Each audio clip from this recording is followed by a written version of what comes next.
Hi, everyone. Our final category in terms of evaluating the New Deal is the category of reform. This one's a little trickier to kind of categorize. Generally, I try to describe it to students as change of one sort or another that the New Deal brought about in a way to benefit the American people. We'll see some of this was regulatory, some of it involved banking, also included something like Social Security, and setting up programs that improved people's lives.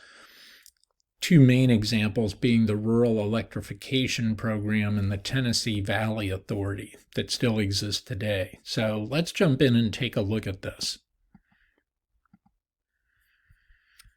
So again, as I've mentioned, dividing this up into the categories of recovery, relief, and reform. Gone through recovery and relief, and now we're going to tackle the reform component of the New Deal.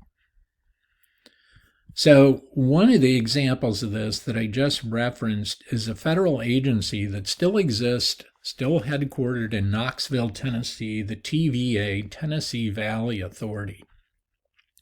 And this is an agency that targets a part of the United States that had been prone to flooding. And what it did was to build a series of dams, primarily along the Tennessee River, but stretching through several states that you see here: Kentucky, Tennessee, northeast corner of Mississippi, then northern Alabama, Georgia, and also into North Carolina and Southwest Virginia.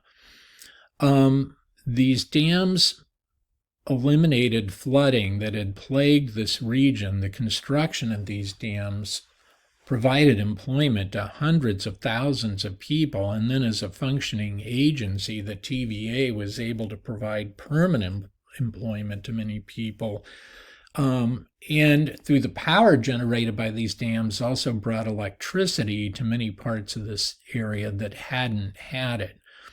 And there was a community outreach component of the TVA where courses and seminars, and sometimes these were done out in the field, instructional sessions for farmers to help educate them on best practices of things like crop rotation, caring for soil to help avoid erosion. So this is a large-scale project, again, with the purpose to try to, in a variety of ways, help agriculture, provide employment, bring electricity in flooding, and generally improve the lives of people in this region where the TVA operated.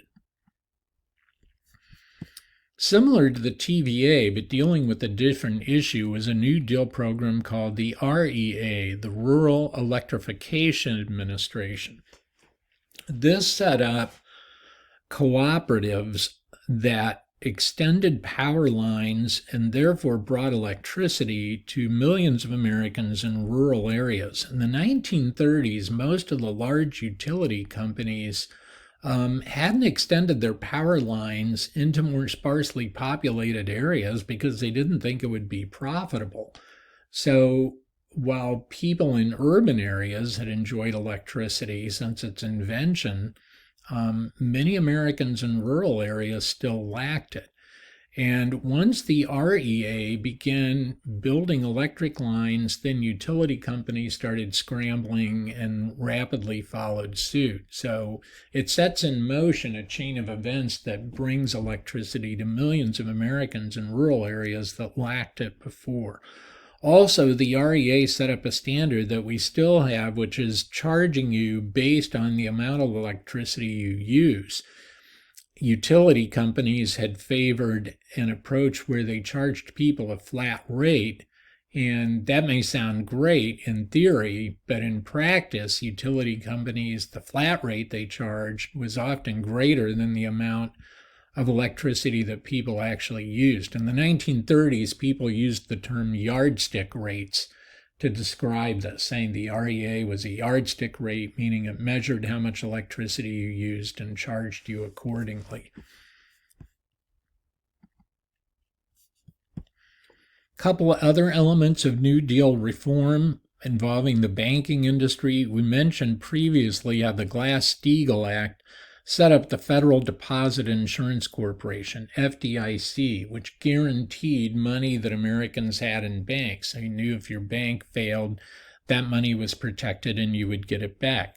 The Securities and Exchange Commission, the SEC, which regulated both the banking industry and Wall Street, which is still its purpose today. You guys may be too young to remember several years ago when TV personality Martha Stewart, not Martha Smith, Martha Stewart was arrested for and charged and convicted for insider trading, and that was the SEC that carried that out.